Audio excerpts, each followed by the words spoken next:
Hello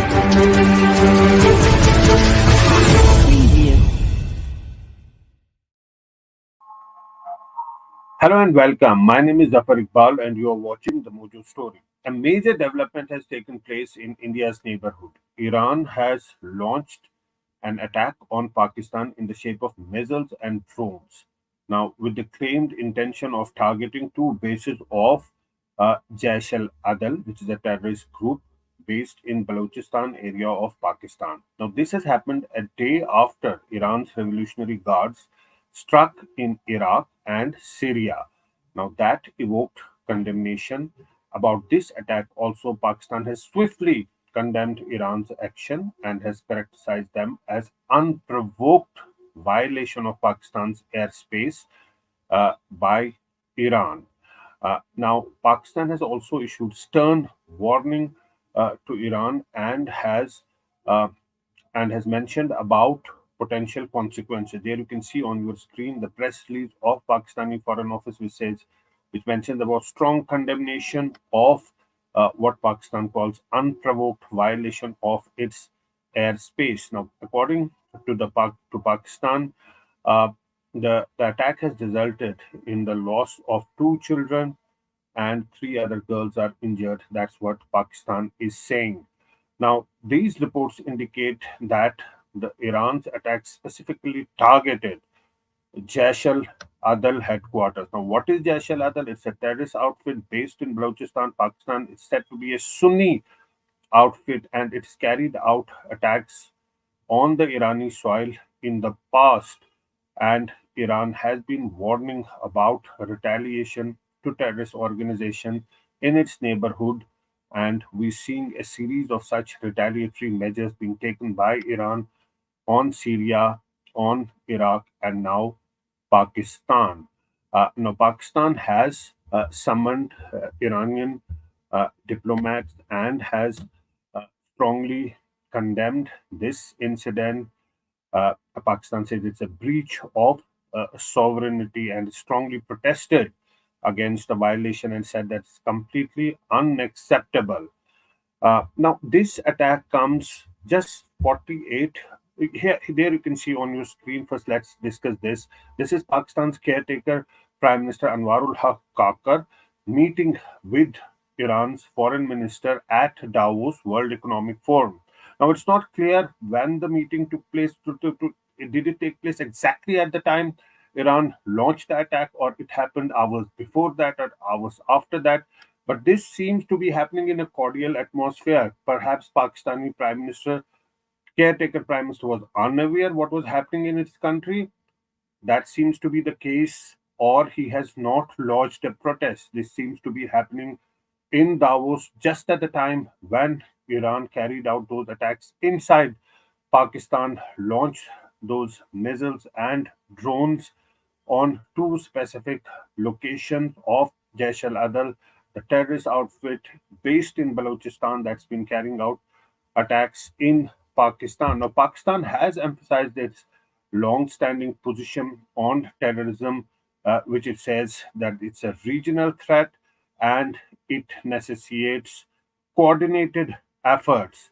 Now, Pakistan says that it's a unilateral nature of such actions by Iran and strongly criticize this and says that it goes with it for being inconsistent with good neighborly relations. That's what Pakistan says, and potential of a risk of a bilateral trust and confidence that's at risk. Now, there are channels of communication between Iran and Pakistan, but nevertheless, this strike has been carried out. It was first reported by Iranian media. Then, of course, it's a state run media, and then that confirmation also came from Pakistan that indeed Iran has carried out those strikes inside Pakistan. Now, this is not the first time such strikes have taken place inside Pakistan. In the past, there have been several instances. But what is significant here that there is a lot of developments taking place in the region. Indian Foreign Minister S. Jaishankar visited Iran recently and met with its president. And hours later, Iran hit at Pakistan and carried out these strikes. You can see on that screen. Foreign Minister S. Jaishankar with Iran's officials and ministers, of course, met with the president of Iran, and now this development taking place. But in the past, there have been several instances of strikes inside Pakistan when Osama bin Laden was taken out in Waziristan, Pakistan. The attack that was carried out by the Navy SEALs of America. That attack was also carried out inside Pakistan, and Pakistan did, in fact, raise that issue of violation of its sovereignty. But nevertheless, that attack against Osama bin Laden, in which he was taken out and killed, was carried out deep inside Pakistan. And also the surgical strikes that are carried out by India after the Uri attack in 2016, when Indian forces crossed the LOC and destroyed launch pads of terrorists inside Pakistan. And then the air strikes in Balakot after the Pulwama attack that were carried out by India, and in retaliation, Pakistan also uh, carried out on the next day, on 27 February, Pakistan carried out a retaliatory attack. But there have been instances in the past when countries have struck inside Pakistan to demolish terrorists and their infrastructure. Clearly, Americans have done it, India has done it, and now Iran has struck inside Pakistan and carried out this attack. Now, how is Pakistan going to respond to this attack by Iran? Of course, Iran saying that it will not tolerate terrorist groups in the neighborhood to carry out attacks inside Iran. There have been reports that this particular terrorist group was involved in attacks on Iranian policemen, and it's been active in Balochistan. Now, remember, Balochistan is a province that is on the border with Iran. It's about 1,000 miles, and it's a very porous border. There are insurgents there in Balochistan who are also fighting against the Pakistani state, also carrying out attacks inside Iran, also carrying out terrorist attacks, and there have been such sort of exchange between the two countries where they have blamed each other for those terrorist attacks. But about this terrorist group, Jaish al Adl, it was established in 2012. It's recognized as a terrorist organization and been designated that by Iran.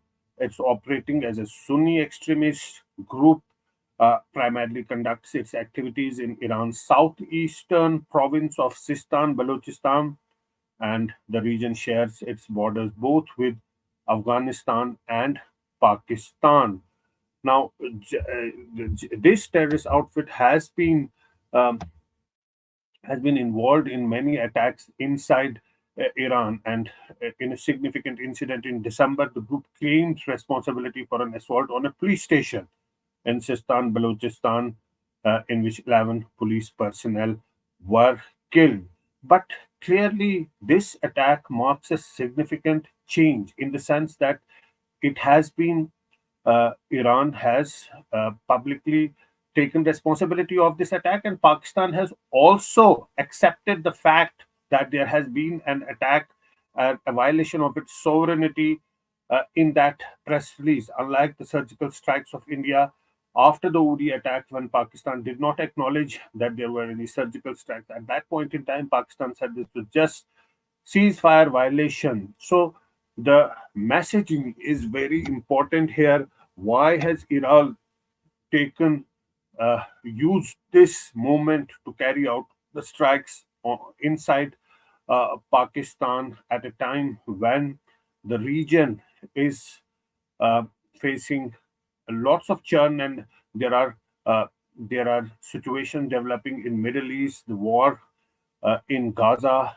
Israel, the Houthis carrying out attacks in Red Sea, of course, who are said to be backed by Iran, and then strikes by Israel inside Lebanon on Hezbollah. So all of those things are happening simultaneously. We're seeing proxies being used by Iran and other countries to settle scores with each other. But as far as Pakistan is concerned, now this adds a different dimension to all of this. So how is Pakistan going to respond? How is Pakistan going to retaliate? Is the question, whether there will be any retaliation or not.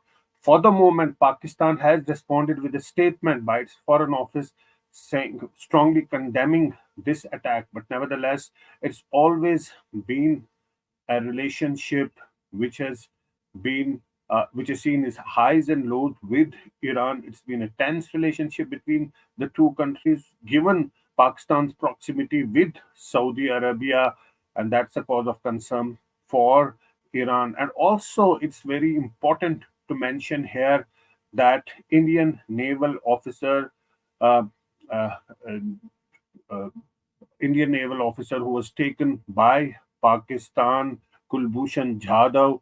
Um, he was taken by Pakistan by ISI. Was in fact kidnapped from Chabahar, where he was working in Iran. And some of the reports suggest that this particular terror group was involved in that act, and they had in fact handed him over to Pakistan's ISI. So we're seeing lots of developments taking place here.